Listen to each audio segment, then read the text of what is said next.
కాబట్టి దేవుడు ప్రతి చోటను నిర్దోషిగా ఉండి, తాను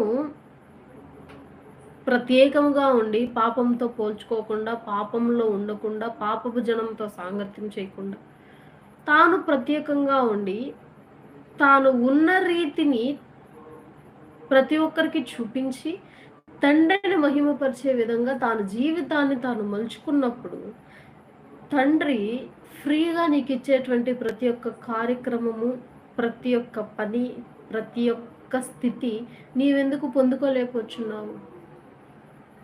ఈ యొక్క జీవితము నాది అని చెప్పుకొని నీవు ఆశపడుతూ, నాది అని చెప్పుకొని నువ్వు అనుభవిస్తూ ఉంటే, నువ్వు చనిపోయాక ఎక్కడికెళ్తావు?